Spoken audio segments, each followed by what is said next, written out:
Guys मैं स्वागत है मैं रहमतुल्लाह। आप देख रहे हैं आप पर हमारा अपना रिएक्शन यूट्यूब चैनल। अगर वीडियो अच्छी लगे चैनल को लाइक शेयर जरूर कर कीजिएगा। चलते हैं लोग सब वीडियो का टाइटल है बलोच ने पाकिस्तान की रियलिटी दिखा दी। तो पहले देखते हैं पहले वीडियो, बाद में इसमें बात करते हैं कि बलोचिस्तान ने किस तरह हमारी रियलिटी दिखाई है। वीडियो देखते हैं। नमस्कार दोस्तों, डीडी के एक और रिएक्शन वीडियो में आप सभी का स्वागत है। मैं हूं आलोक। तो आज जो वीडियो लेकर आया हूं अनम शेख का वीडियो है और इसका टाइटल है Switzerland and India free trade agreement, Balochi raise voice. अच्छा जी, तो देखिए बलोच तो बेचारे बड़े उनके साथ धोखा हुआ भाई। इस्लामाबाद वो इस आस में आए थे कि शायद उनकी बात सुनी जाएगी। वहाँ के जो सत्ता पक्ष के लोग हैं जिनका बलूचिस्तान पर कब्जा है, जिनके कंट्रोल में बलूचिस्तान है, वो उनकी बात सुनेंगे, उनका दुख समझेंगे, उनकी पीड़ा समझेंगे। लेकिन 60-62 दिनों बाद डॉक्टर महरंग बलोच और उनके साथ आए सैकड़ों बच्चे, महिलाएं, बुजुर्ग, जो पूरा जत्था था, उनको मायूस होकर जाना पड़ा है। दिलों में नफरत लेकर गए हैं। वो नफरत आगे और ज़्यादा बढ़ेगी। बड़े लोग, पाकिस्तान के लोग मुझे इस पर सुनाएंगे। लेकिन देखिए, आज से जब आप 20-25 साल बाद, 30 साल बाद आप मेरी बातों को याद करेंगे तो आपको इस बात का एहसास होगा कि मैं सच्ची बात कहता था। चलिए, तो ये बात हो रही है जी स्विट्जरलैंड और इंडिया की। तो जी हाँ, बिल्कुल एफटीए डील साइन हो गई और कई सालों से ये डील अटकी पड़ी थी। स्विट्जरलैंड और भारत के बीच ये डील, फ्री ट्रेड एग्रीमेंट, ये बहुत सालों से अटका पड़ा था। लेकिन अब जो है वो सहमति बन गई है। दोनों पक्ष जो हैं, दोनों देश राजी हो गए हैं और बहुत अच्छी खबर है इंडिया के लिए भी, स्विट्जरलैंड के लिए भी। चलिए, अब इस पर पाकिस्तान की जनता जो है वो क्या कहती है, आइए देखते हैं। अच्छा सर, बेसिकली क्वेश्चन मेरा आपसे ये है कि पाकिस्तान के लिए कितना ज़रूरी है हमारे नेबर्स के साथ ट्रेड करना, और इस टाइम अगर दुनिया की बात करें तो दुनिया हमारी तरफ क्यों नहीं देख रही, क्यों हमारे साथ ट्रेड करना नहीं चाहती, लेन देन करना क्यों नहीं चाहती? बिस्मिल्लाहिर्रहमानिर्रहीम। देखें, किसी भी मुल्क की तरक्की का इन्हिसार जो है वो you know better than me कि ट्रेड पे ही मुनहसर है। और हमारे मुल्क के जो इस वक्त हालात चल रहे हैं कि हमारा मुल्क, देखिए बाबा कायदे आज़म क्या दे के गए हमें और हमने आज उसे कहाँ पे पहुँचा दिया। अगर मैं कहता हूँ कि कायदे आज़म आज ज़िंदा होके आए ना, वो इस मुल्क को दे के वो फिर मर जाएंगे कि मेरे बच्चों मैं आपको दे के क्या गया, और ये वो मुल्क नहीं है। तो इसके ज़िम्मेदार सारे हुक्मरान जो गुज़र रहे हैं, और मैं नहीं एक्सेप्ट करता कि आने वाले हुक्मरान भी कुछ इस मुल्क को दें। मईशियत, तजारत, ट्रेड बहुत ज़रूरी है। डिपेंड ही तजारत पे करता है। हम ट्रेड करेंगे, कारोबार चलेंगे तो ये मुल्क तरक्की करेगा। अदरवाइज़ आप देख लें, हमारे मुल्क के साथ कोई मुल्क भी इस वक्त ट्रेड करने को मेरा ख्याल कि कोई तैयार नहीं है। उसकी क्या वजह है कि आपके मुल्क में है क्या? अल्हम्दुलिल्लाह हमारे मुल्क में सारा कुछ है। यूटिलाइज नहीं किया जाता इसको। हमारे मुल्क में सारा कुछ है, लेकिन मैं फिर वो रिपीट करूँगा माजरत के साथ कि हुक्मरान जो है ना वो, देखिए ना, दुबई किस पे चल रहा, सऊदी किस पे चल रहा, ऑयल तेल सर, फिर भी उनके इतने अच्छे ताल्लुकात है दुनिया से। लेकिन हमारे पास बहुत सी चीज़ें हैं, फिर भी हमारे नाकस है। मतलब हमारे नेबर्स के साथ अच्छे ताल्लुकात नहीं है। बांग्लादेश जो हमसे निकला उसने पूरी दुनिया से बना के रखी है, हमने 47 के बाद से अभी तक क्यों नहीं बनाई? मैडम वो क्यों नहीं है? आपके साथ कोई काम करने को तैयार ही नहीं है। आपके साथ ये आपका हमसाया खड़ा है, इंडिया को देख लें, वो कहाँ पे पहुँचे हुए आज। आपका ये अपना अफगानिस्तान को फिर देख लें, उसके बाद फिर चला गया, वो तरक्की कर गया। चाइना ये साथ खड़ा है आपके। मैं कहता हूँ ये मुल्क आप चाइना को दे दें, कम से कम वो लोग यहाँ के तरक्की तो करेंगे ना। इंडिया हंसेगा। हंसने दें। यहाँ की आवाम जो है वो खुशहाल हो जाएगी, या पहिया चलने लग जाएगा, या अल्लाह ताला कोई ऐसा हुक्मरान पैदा कर दे कि वो सुल्तान महमूद गजनवी, वो मोहम्मद बिन कासिम जैसे माई के लाल फिर पैदा हों, तो शायद फिर आपकी मुल्क का कोई तकदीर बदले। अदरवाइज कुछ नज़र नहीं आता यहाँ। क्या वजूहत है कि हमारे नेबर्स ने जल्दी पैदा करवाओ पाकिस्तान के लोगों, मोहम्मद गजनवी पैदा करवाओ, बिन कासिम पैदा करवाओ। बहुत ज़रूरी है, बहुत ज़रूरी है। हम चाहते हैं कि ऐसे लोग पैदा हों। बड़ा मज़ा आएगा। जिसको समझना है मेरी बातें समझ गए। उनमें ऐसी क्या खासियत, क्या उनके पास लीडर है, या उनके पास कोई ऐसी चीज़ है जो कि मतलब अल्लाह ताला ने उन्हें दे दिया लेकिन हमें नहीं दी? देखें, वो बड़े ब्रॉड माइंडेड लोग हैं। वो करप्शन, ठीक है, करप्शन हर जगह पे होती है। आप गोरे को देख लें, गोरा कितनी तरक्की कर गया है। गोरा अल्हम्दुलिल्लाह हमारे कुरान पाक को गोरा मान गया है। उस पर चंद एक अपने ऐब भी है ना, अदरवाइज़ वो अपने असूलों का पक्का है। वो मजदूर से काम करवाता है, मौके पे उसको पे कर। अच्छा, कुछ बोलूंगा ना तो अब लोगों को लगेगा कि मैं इस्लाम पे हमला कर रहा हूं, कुछ लोग को बड़ी नाराजगी हो जाएगी। लेकिन मैं एक जेन्युइन सवाल पूछता हूं, कुरान पहले आई या बाइबल पहले आई? या तौरात पहले आई या यहूदियों की जो एक आध किताब है वो पहले आई? कौन सी किताब पहले आई? गोरे जो क्रिश्चियंस हैं उनकी किताब पहले आई या आपकी किताब पहले आई? आप बताइए, इसी से आपको जवाब मिल जाएगा। तो वो अपनी चीज फॉलो कर रहे हैं, वो आपकी चीज फॉलो नहीं कर रहे हैं। प्रैक्टिकली इस बात को समझिए, प्रैक्टिकली इस बात को समझिए। हर कोई कहना देखो वो कुरान को मानने लगे हैं, कुरान की बातें फॉलो कर रहे हैं। अरे भाई, आप जाकर उनकी किताब भी तो पढ़ो, उनमें क्या क्या लिखा है और क्या उस पर मान रहे हैं कि नहीं, वो उसी पर मान रहे हैं। अगर बाइबल में भी मानना लिखा है कि सच बोलना चाहिए और कुरान में भी लिखा है कि सच बोलना चाहिए और वो सच को मान रहे हैं, वो सच बोल रहे हैं, तो भाई वो अपने को पालन कर रहे हैं या आपको पालन कर रहे हैं? आप तो कहेंगे जी देखो मेरे में भी लिखा है, वही बात वो मान रहे हैं। अरे भैया, आपसे पहले उनकी किताब आई थी, ये तो डॉक्यूमेंटेड है ना। कमाल की बात है यार।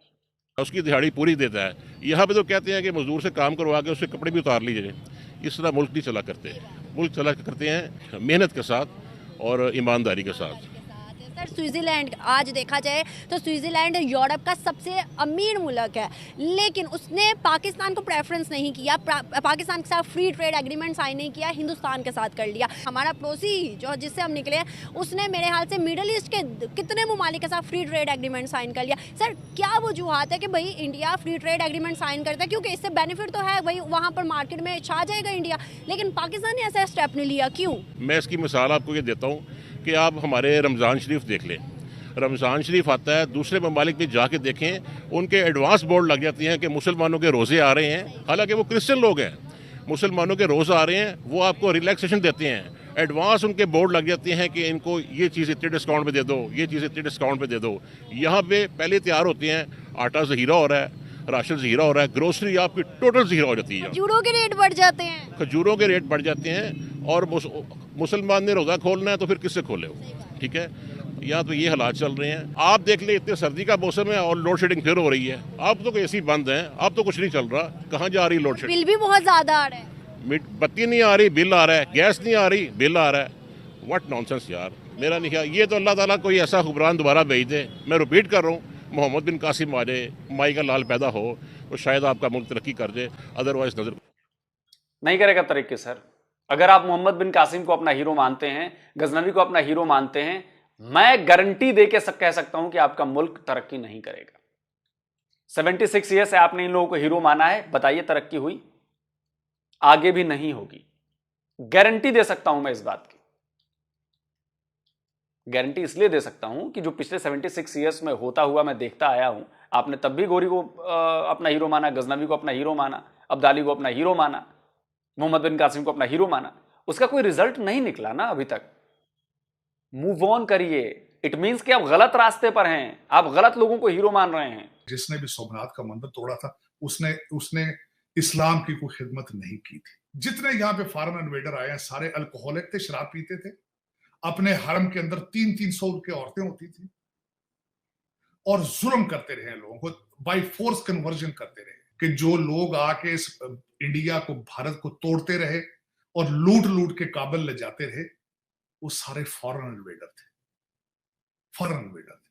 और सिर्फ उनकी देवर बैकवर्ड्स लूटर्स, जिनको बाद में आपने अपनी हिस्ट्री की किताबों में अपना हीरो बना लिया।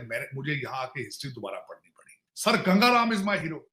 बिल्कुल sir Gangaram is my hero, जिसने लाहौर के नक्शे बनाए। आज भी बिल्डिंगें खड़ी हैं, वो आज भी वो हॉस्पिटल खड़ा जो वो बना कर गए। आपका हीरो मोहम्मद बिन कासिम, बाबर, औरंगजेब नहीं हो सकता। ये सब लुटेरे थे जिन्होंने आपको लूटा, आपकी जमीनों को लूटा, आपकी औरतों को लूटा। लेकिन आप लोगों को बात समझ में नहीं आ रही। सवाल है सर, हमारा जो पड़ोसी मुल्क है आज वो ये क्लेम करता है कि भाई पाकिस्तान की हालत, इसका जिम्मेदार पाकिस्तान खुद है, क्यों आज़ादी ली? सर, उनकी बातें क्या सच होती नजर आ रही हैं? वो देखें, वो ट्रांसपेरेंट लोग थे, वो ज़माना साज लोग थे, वो इस मुल्क के अपना बाप दादा थे। मैं ये कहूँगा वो जो कह गए सच कह गए। अब उसके बाद जो उन्होंने बातें कही हैं वो आपके सामने आ रही हैं। सर, आपका नाम? मेरा नाम है सरदार खान फ्रॉम बलूचिस्तान। कहाँ से? बलूचिस्तान से हूँ। बलूचिस्तान के सिनेरियोज बड़े आज क्रिटिकल चल रहे हैं, क्या हालात चल रहे हैं, पहले तो ये बता दें। बलूचिस्तान में हालात जो है वो आपको पता है, गवर्नमेंट के पास ये हालात होते हैं, फेडरल के पास होते हैं ना। तो हालात तो वैसे हम खुद कोशिश करते हैं कि हालात नॉर्मल करें, लेकिन गवर्नमेंट हमारे साथ नहीं दे रहे कि हालात हम नॉर्मल कर लें। जैसे कि आपको पता है रिसेंटली जो इस्लामाबाद में धरना बैठा हुआ है हमारी जो है डॉक्टर साहिबा महरंग बलोच साहिबा, तो वो अपनी राइट्स के लिए फेडरल के पास आई हुई है ना। तो वो ये कोशिश करना चाहती कि फेडरल गवर्नमेंट हमारी बात सुन ले, लेकिन उन्होंने भी बात नहीं सुनी उनकी। उन पे आपने देखा उनकी क्या हालात बनाई है। तो महरंग बलोच को इंडियन एजेंट कहा जा रहा है और आप लोगों को, मतलब बलोचियों को, बलोचिस्तान के लोगों को कहा जा रहा है कि भाई इंडिया से पैसा लेके ये सब कुछ कर रहे हैं। तो इसमें क्या सच्चाई है, क्या मतलब सदाकत क्या है?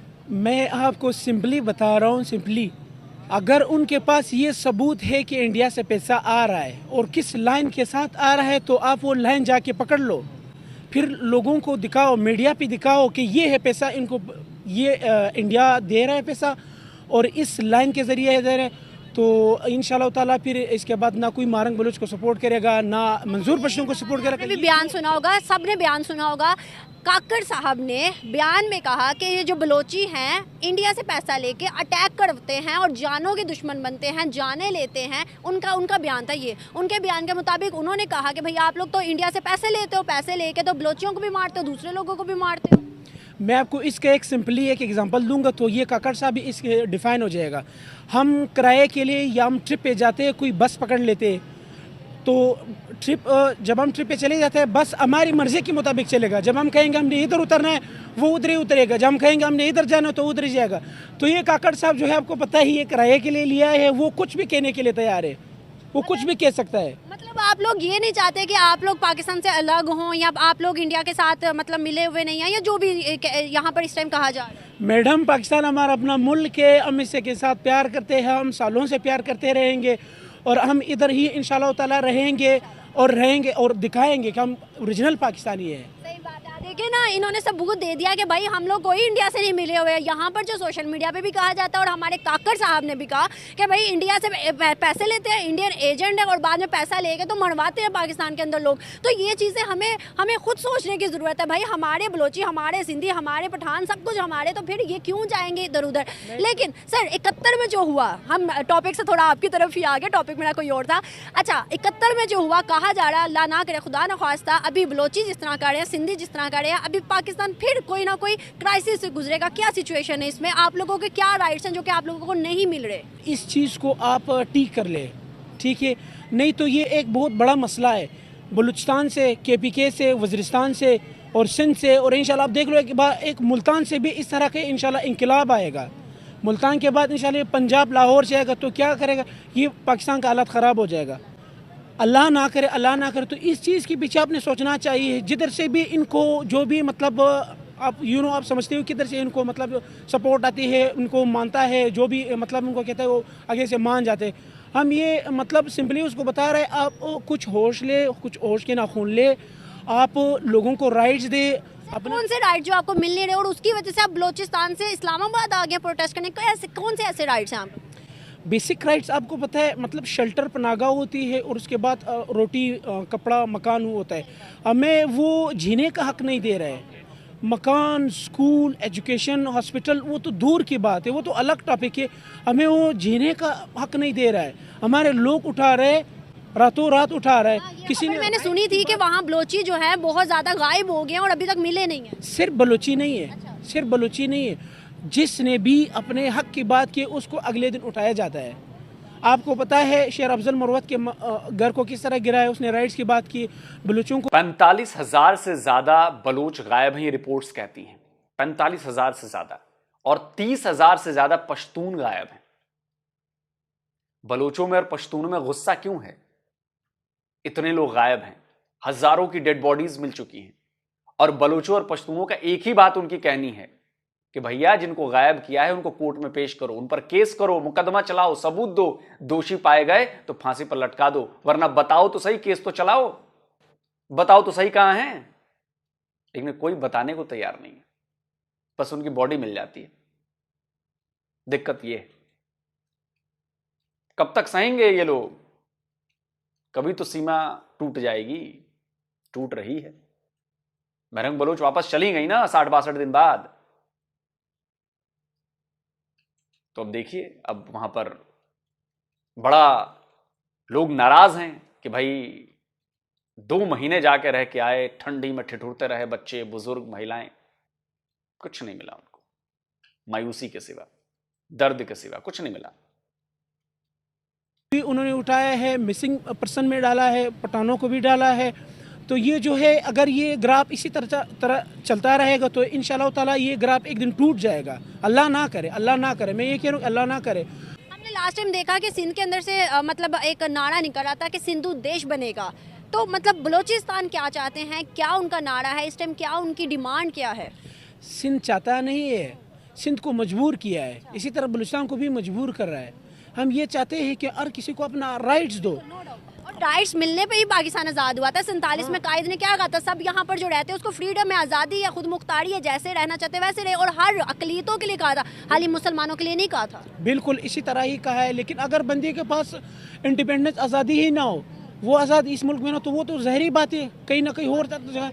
इसी तरह तो हम किसी और मुल्क से भी किराए के ज़रिए हम किसी फ़ौज को ले सकते हैं कि हमारे यहाँ जाकर प्रोटेक्शन करो, हम आपको पैसे देंगे। अभी रिसेंटली ईरान और पाकिस्तान का जो मसला है, आपको पता है ईरान ने पाकिस्तान को गैस, ये IPI था, ईरान, पाकिस्तान और इंडिया का ये गैस लाइन था। तो ईरान ने अपना सारा खर्चा किया, मेरे ख्याल से 18 बिलियन उन्होंने खर्चा किया है उस पर, अपने मतलब बॉर्डर तक उन्होंने पाइपलाइन बना दिया। अभी पाकिस्तान को कह रहा आगे साहब बनाओ, पाकिस्तान ने, इंडिया ने तो पहले से इनकार कर दिया, पाकिस्तान ने भी इनकार कर दिया।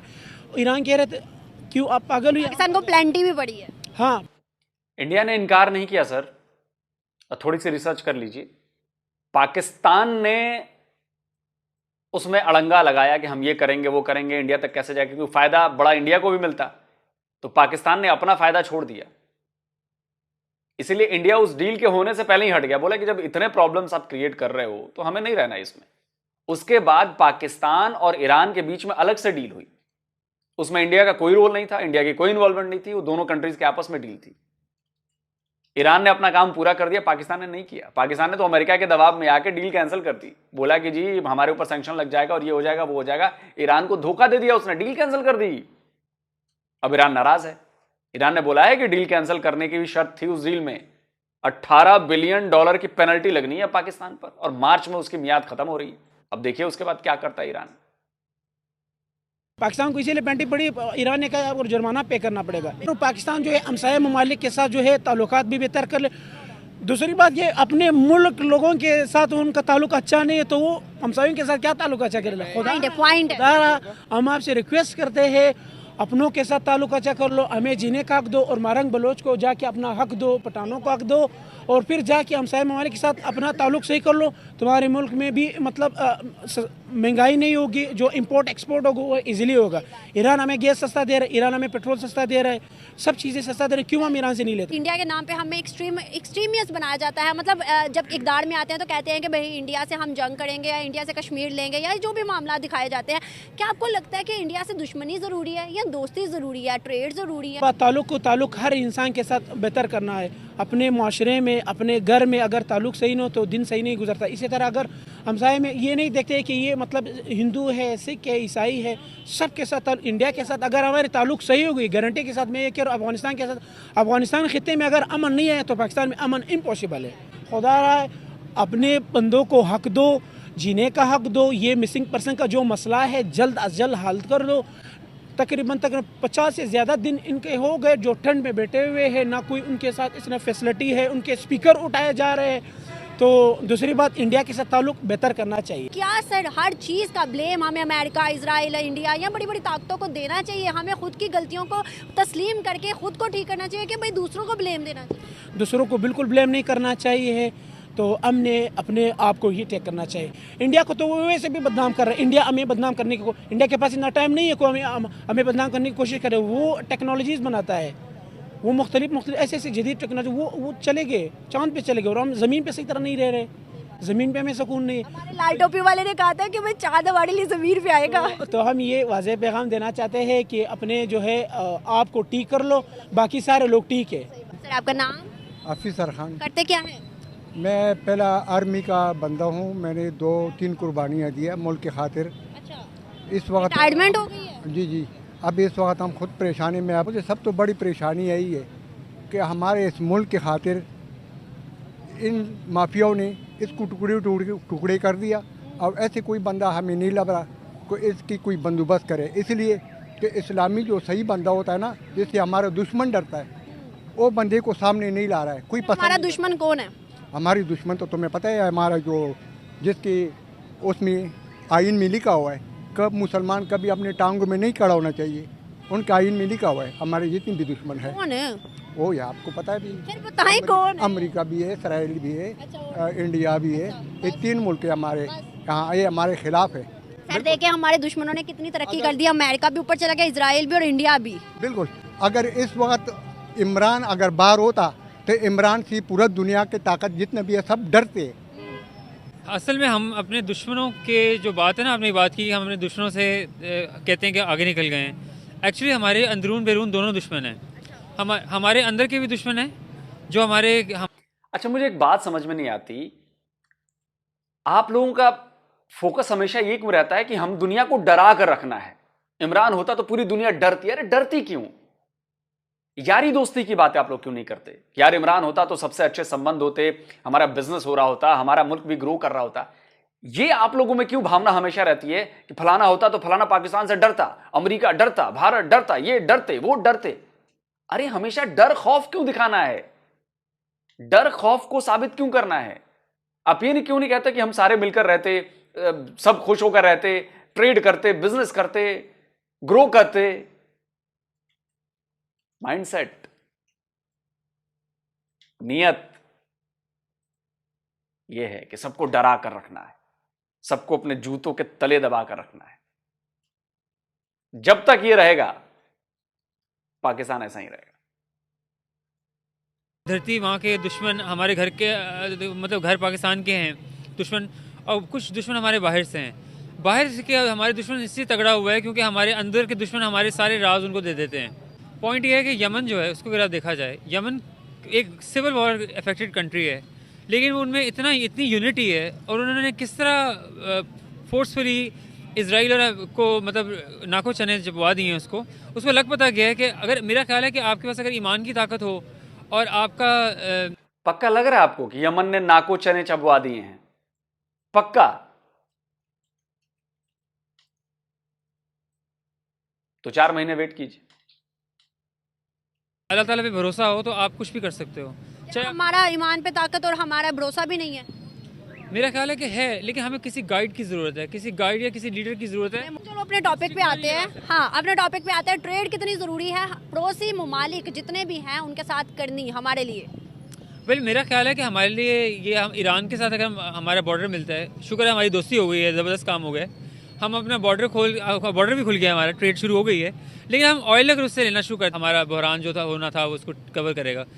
और मेरा ख्याल ये है कि मैं इस चीज़ में बिलीव करता हूँ कि जब राइट विंग की जमातें आती हैं ना पावर में, उनकी कोशिश होती है कि दुनिया में जब राइट विंग फ्लरिश कर रहा होता है उसी बताएं। क्या वजूहत है दुनिया हम पे यकीन नहीं करती?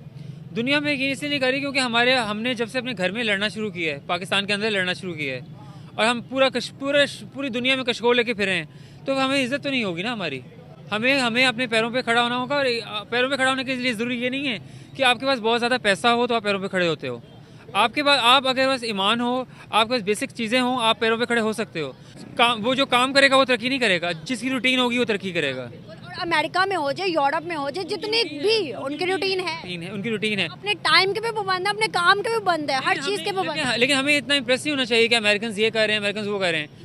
मैं बताता हूँ, the sun rises in the east and sets in the west. हम ईस्ट में रहते हैं और जो अमेरिका वेस्ट में जाके वेस्ट में है, सन जो है ना वहाँ गरूब होगा। तो इन चीज़ों से निकल नहीं पाएंगे, हम इन चीज़ों से निकल नहीं पाएंगे। देखो, अच्छा ये उसको उल्टा कर दो, इसका मतलब है कि वहां वेस्ट में सन उगता नहीं है। वो भी वही कहते होंगे कि हमारे ईस्ट में उगता है और जाके उधर वेस्ट में डूब जाता है। समझे नहीं आप मेरी बात? आप कह रहे हैं कि वेस्ट में जाके डूबता है। अरे भाई, जब इधर डूब रहा होता है तो उधर निकल रहा होता है, वेस्ट में डूब नहीं रहा होता है। आपके यहां वेस्ट में डूबता है, लेकिन वहां पर वो ईस्ट है जहां से वो निकल रहा होता है। साइंस पढ़ लो सर, हवा हवाई बातें मत करो। जब आपके यहां सूरज डूब रहा होता है तो उनके यहां निकल रहा होता है, राइज हो रहा होता है उनके यहां। लेकिन नहीं, यहां पर अपने हिसाब से बातें कर लेनी कि नहीं नहीं हमारे यहां जब सूरज डूब रहा है मतलब उनके यहां भी डूब रहा है, वेस्ट में डूब रहा है। अरे वेस्ट में डूब नहीं रहा, वो आपके यहां डूब रहा है। वेस्ट में निकल रहा है उस वक्त सूरज जब आपके यहां डूब रहा है। वो बता रहा है कि हमेशा तुम हीरो मत बनो कि तुम्हारे यहां ही सूरज रहेगा। तुम्हारा सूरज डूब रहा है इसका मतलब कि दूसरे वाले का सूरज उग रहा है।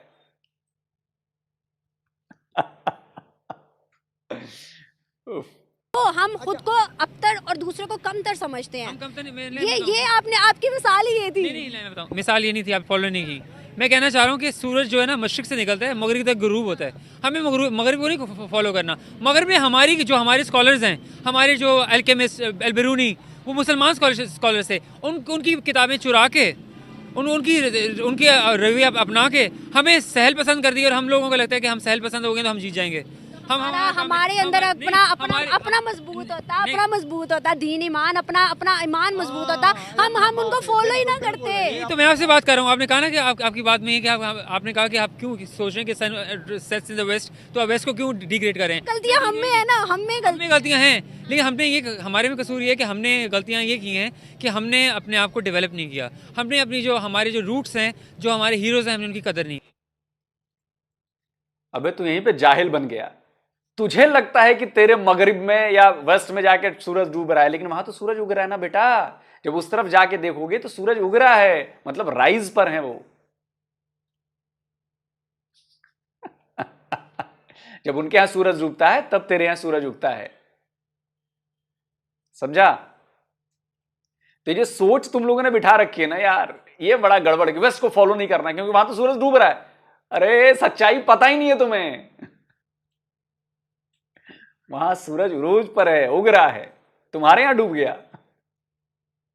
खैर इतनी समझ होती तो ये एग्जाम्पल ही नहीं देते तुम सब। भाई सब सारा साइंस तुम्हारे यहां से चुराया हुआ, मुसलमानों का चुराया हुआ है, सब कुछ मुसलमानों का बनाया हुआ है। और आज सबसे घटिया तरीन जो है वो मुसलमान ही है। क्या किया भाई तुम लोगों ने? चोर मेरे यहां से चोरी कर ले तो मेरा टैलेंट खत्म हो जाएगा, तो रहेगा चोर ही ना। टैलेंट तो असर मेरे अंदर है ना।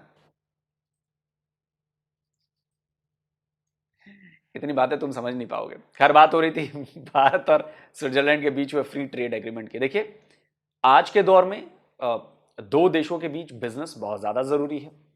और बिजनेस इसलिए जरूरी है क्योंकि आपकी ग्रोथ के लिए बिजनेस चाहिए, आपकी डेवलपमेंट के लिए। आप अपनी सोसाइटी को डेवलप करना चाहते हो, अपने जो लोग हैं उनको सुविधाएं देना चाहते हो, तो आपके लिए डेवलपमेंट चाहिए, उसके लिए कारोबार चाहिए। पाकिस्तान कुछ नहीं करता। 76 ईयर्स में वो सिर्फ पैसा ले लेके काम करके आया है, एड पर, भीख पर, मदद पर, लोन पर। तो अब लोन पर जिंदगी चलाना चाहते हो, इजी मनी है ना लोन। देखिए सरकारों के लिए क्या है, इजी मनी है। लोन ले लो, अपनी भी जेब भर लो, थोड़ा बहुत जनता को दे दो, निकल लो, बैंक बैलेंस पूरा कर लो। लेकिन जिस दिन आपके यहां ही पैसे पैदा होने लगेंगे तो लोगों को अच्छी चीजें मिलने लगेंगी, तो लोग सवाल पूछने लगेंगे ना। लोग तो अभी से भी परेशान है, भैया रोटी चाहिए, भैया दाल चाहिए, महंगाई है, खाना चाहिए, बच्चे पढ़ाने ये चाहिए। उन्हीं में परेशान है, वो कहां जाएंगे पूछने? वो सड़क पे भी नहीं निकलेंगे कि भाई हमें ये चीज चाहिए, हमें दे दो। वो कहेंगे भैया यही मिल रहा है, बहुत है। लेकिन जब लोगों के पास पैसे होने लगेंगे, लोगों के पास टाइम बचने लगेगा, लोग इन सब चक्करों में फंसने से बच जाएंगे, तो वो सवाल पूछने लगेंगे ये भी चीज चाहिए, ये क्यों तुम नहीं कर रहे हो, ये तुम्हारा फैसला गलत है, ये फैसला ठीक नहीं है। उस पर सवाल उठेंगे।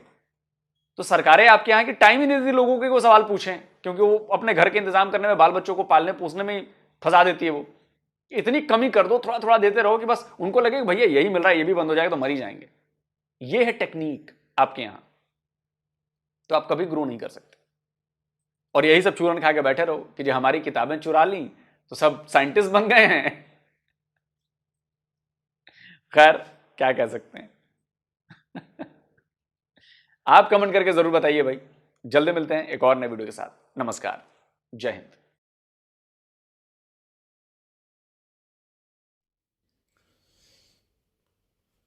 तो ये दोस्तों वीडियो भी ख़त्म। बिल्कुल ये बात ठीक है, आलोक सर ने भी सही बोला। वो बेचारे बलूचिस्तान के लोग इधर से मायूस होकर गए। मुझे बहुत दुख है उनका दिल का, बिल्कुल यार, बहुत दुख है कि उनका किसी ने कोई बात ही नहीं मानी। कोई एक एग्रीमेंट भी या कोई भी ऐसी चीज़ जो मतलब उन्होंने मानी हो, यही कह देते कि भाई हम आपके प्यारे हमारे पास हैं, हमसे मारे गए हैं या हमने कत्ल कर दिए हैं, हम मान लेते तो क्या काम रुक जाना था। तो मतलब कि ना हम या वो कहते कि हमारे पास है, हमने पकड़े हुए हैं, तो फिर सबूत तो देना पड़ना था। वही ना, चलो कब्रें दिखा देते कि मकसद इतना है कि उनको वाकई जिस तरह लोग साहब ने भी कहा कि नफरत पैदा होगी बड़े, तो वो बहुत रुक जाएंगे, आप फिर उनको पकड़ेंगे, फिर उनको अगवा करेंगे। इनके नफरत बढ़ने की एक मिसाल मैं आज देता हूँ। मैं आज एक वीडियो देख रहा था, कोई पंजाबी गया हुआ था बेचारा, उधर उसकी रहायश थी बलूचिस्तान के अंदर, ये उधर रहता था, तो काम भी सारी बात है, हमारा पाकिस्तानी है, वो भी बलूचिस्तान का पाकिस्तान का हिस्सा ही है। उधर कोई ये कुल्फी नहीं होती, कुल्फी जो वो बेच रहा था, तो उससे किसी गाड़ी वाले ने रोका, बलोच था, उसने रोका, पूछा ID कार्ड दिखा, उसको शक पड़ा कि ये पंजाबी है, तो उसको रोका, रोक कर कहा कि तुम ID कार्ड दिखाओ। ID कार्ड चेक किया तो पंजाब का था, सारी बात उधर ट्रांसफ़र हुआ था, तो उसके साथ बहुत नारवा सलूक किया गया, उसके साथ बदतमीज़ी की गई, उसको कहा इधर से निकल जाओ। यानी कि बलोच इतनी नफरत कर गए हैं हमारे पंजाब से, यानी कि पाकिस्तान के पंजाब में, पाकिस्तान के बलूचिस्तान है, वो इस लेवल तक जा चुके। कहते हैं कि मेरा कोई दोस्त बता रहा था, वो कहते हैं कि आप बलूचिस्तान में चले जाए ना, तो कई ऐसे एरियाज़ हैं जहाँ आप अगर बता दें कि आप पंजाबी हैं, वो आपको डायरेक्ट शूट कर देते हैं। बिल्कुल ऐसे ही है। लेकिन इससे इस नफरत से बलूचिस्तान बांग्लादेश कभी क़यामत के दिन भी नहीं बन सकता। ये तो वक्त साबित भाई, ये तो वक्त साबित करे, नहीं वक्त ने साबित कर दिया है। नहीं कोई ये हमने पहले ये भी कहते थे। वजह सुन लो जी, बांग्लादेश इसीलिए रहना हुआ था, शेख मुजीबुर रहमान जीत गया था, ठीक है, अवाम की मदद से, ठीक है, तो भुट्टो मान नहीं रहा था, ठीक है, इसलिए हुआ था। लेकिन आप मौजूदा आप देख लो, आपके हर बड़े पद पे बलूचिस्तान के बैठे हुए, उनको खाने को मिल रहा है, चौधरी बलूचिस्तान बना हुआ है मौजूदा करंट हुकूमत में। हमेशा CM बलूचिस्तान के होता है, हर उहदे पे बलूचिस्तानी होते हैं, जब तक वो सियासतदान जब चाहे, अगर हाँ सियासतदान सारे हो जाए शेख मुजीबुर रहमान की तरह, तो फिर है कुछ, लेकिन वो तो कभी भी नहीं जाएंगे। क्यों? वो तो खा रहे हैं, वो तो पैसा खा रहे हैं करोड़ों की तादाद से।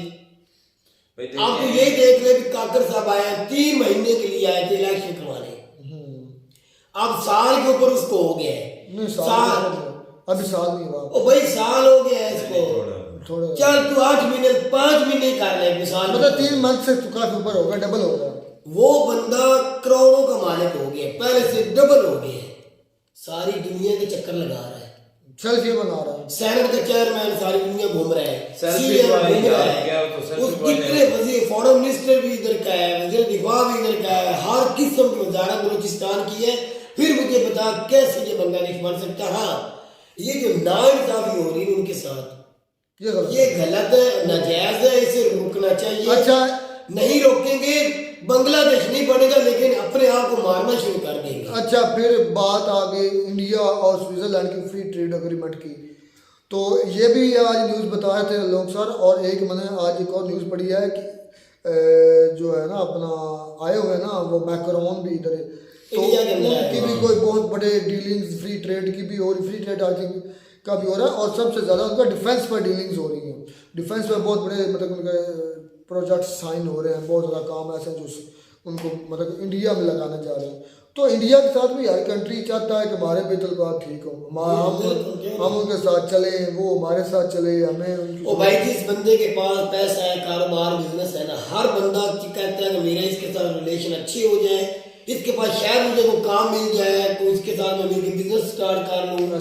ऐसे ही है ना। तो इंडिया एक हब बन चुकी है यार, तो हर कोई चाहता है उनके साथ मिल जाए। लेकिन उनके जो लोग हैं ना वो पढ़े लिखे, टैलेंटेड और इंसाफ पसंद है, अच्छे लोग हैं, हमारी तरह नहीं है। वहाँ पर जाकर किसी फॉरेन कंट्री में वहाँ पर भी जो है ना फसाद बर्पा करते हैं। अच्छा, एक और ताड़ साहब की बात मुझे बड़ी अच्छी लगी, ताड़ साहब ने सही कहा है। मैं भी कभी कभी सोचता हूँ ना, मैं कहता हूँ यार हमारे मंदिर गिराने वाले या फितना फसाद पैदा करने वाले हमारे हीरो नहीं हो सकते।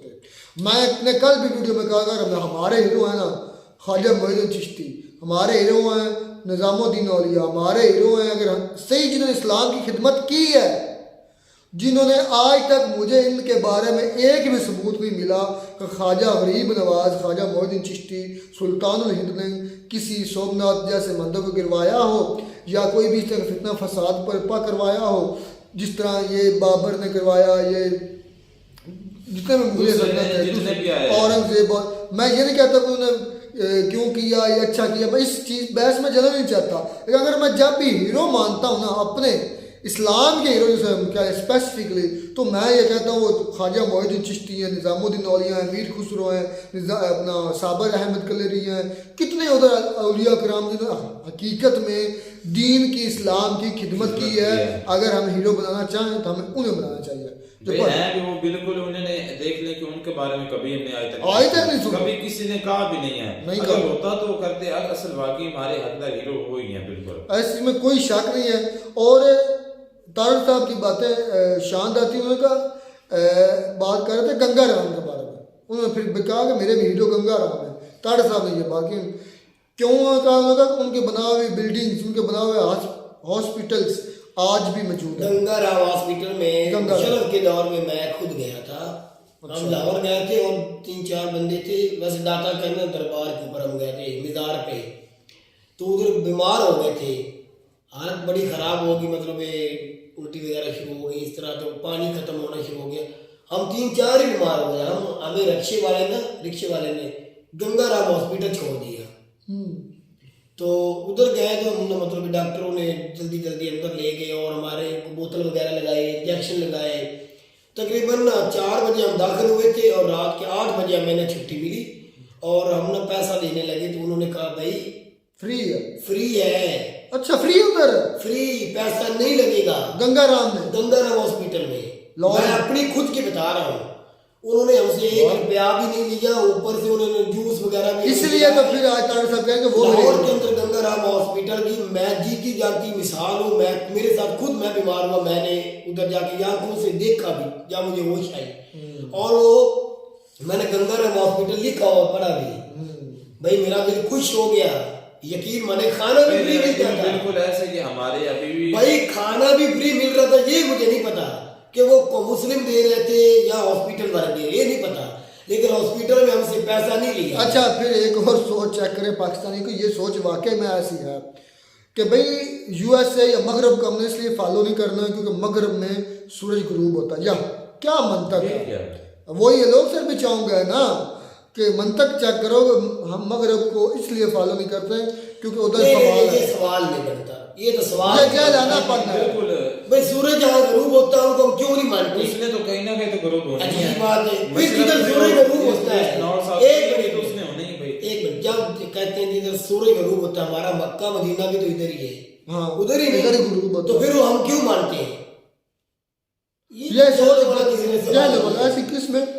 फिर और एक बात की जाती है, इस पर मैं किसी हद तक इत्तेफाक करता भी हूँ नहीं भी, कि अक्सर हमारे यहाँ भी ये एक बात की जाती है कि जितने भी आज रिसर्च हो रही है या जितनी भी आज नई इजादात हो रही है, ये सारे का सारा इल्म जो था ये मुसलमानों की इजादात है, उनकी तलीम को या इल्म को चुरा कर दुनिया आज तरक्की कर रही है। यकूब भाई आपका इस पर क्या मानना है?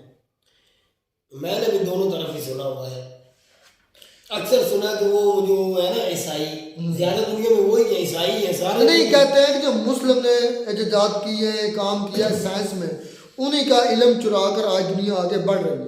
भाई इसके ऊपर मैंने कोई रिपोर्ट नहीं देखी या पक्की बात नहीं बोल सकता, लेकिन काफी बड़ों से पढ़े लिखे बंदों से ये सुना है कि जो मुस्लिम थे ना, मतलब ये उनका वाकई जिस तरह आप बोल रहे हैं, मैंने इस तरह सुना है, आगे पता नहीं, पक्का नहीं पता। चलें जी, बात अगर इस पर करूं तो मैंने पढ़ा है, इसके ऊपर रिसर्च हम कर सकते हैं, मुस्लिम चंद मुस्लिम शासकों का नाम ले देता हूँ आपको। जाबर बिन हयान, इस पर मेरी काफ़ी बहस व तकरार हुआ था, जिन्होंने बादशाह केमिकल्स का बादशाह बनाया था सल्फ्यूरिक एसिड, और 3 कहते हैं, हमारे यहाँ तो ऐसे ही पढ़ाया जाता है कि ये 3 केमिकल जो है ना एसिड जो है तीनों, ये तीनों के तीनों जाबर बिन हयान ने बनाया था। अगर इन तीनों को केमिस्ट्री में से निकाल दो ना तो केमिस्ट्री खत्म है, इसमें कोई शक नहीं है। और मैं इसको जितनी गहराई से जानता हूँ क्योंकि मैं खुद केमिस्ट्री पढ़ा हूँ, और तो कोई जान ही नहीं सकता कि कितने रिएक्शन ऐसे हैं जो मैं कहता हूँ सल्फ्यूरिक एसिड के बगैर तो हो ही नहीं सकते। ठीक है ना। तो सल्फ्यूरिक एसिड बनाया जाबिर बिन हयान ने, ये ऐसा हमारी बुक्स में। अब इस पर मजीद मैंने सर्च भी की, मुझे जो नेट पर भी मिला 2-3 एसिड मिले हैं जो वाकई में जाबिर बिन हयान, जो कि इमाम जाफर सादिक अलैहिस्सलाम का मतलब के शागिर्द थे, उन्होंने बनाया। अल-बिरूनी के बारे में पढ़ा, उसके बाद अबुल कासिम ज़हरावी के बारे में कहते हैं कि फादर ऑफ जो सर्जरी है, जिस सर्जरी की जो आज भी सबसे पहले मुस्लिम था, जो ये मैंने सुना है, अपने एक मौलवी से भी सुना है, उसने मौलवी मुफ्ती हमारे इमाम साहब उन्होंने बताया था इनके बारे में, ये कि दुनिया में सबसे पहले जो सर्जरी वो मुसलमान अबुल कासिम ज़हरावी कुर्तबा यूनिवर्सिटी के, वो मतलब उन्हीं के नाम पर उससे कुर्तबा यूनिवर्सिटी बड़ी मशहूर थी। सर्जरी के कहते हैं अल-बिरूनी के बारे में कहा जाता है, अल-बिरूनी ने बड़ी फतवा की, और भी काफ़ी हैं, लेकिन मैं गिनवा नहीं सकता कि मुझे सबसे ज़्यादा, क्योंकि मैं खुद केमिस्ट्री के रिलेटेड हूँ, जाबिर बिन अबू अली सीना भी हैं, मैं वो पहले कह चुका। जाबिर बिन हयान के बारे में बात की है, उन्होंने एसिड बनाए हैं, कहते हैं कि एसिड अगर निकाल दें केमिस्ट्री से, तो केमिस्ट्री का कोई, मैं कहता हूँ आगे नहीं कोई चीज़ नहीं बन सकती, इसमें कोई शक नहीं है। केमिकल रिएक्शन काफ़ी हज़ारों तादाद में ऐसे केमिकल रिएक्शन जो सल्फ्यूरिक एसिड या एसिड की बुनियाद पर ही होते हैं। तो खैर शानदार थी वीडियो, मिलते नई वीडियो में, तब तक दीजिए इजाज़त।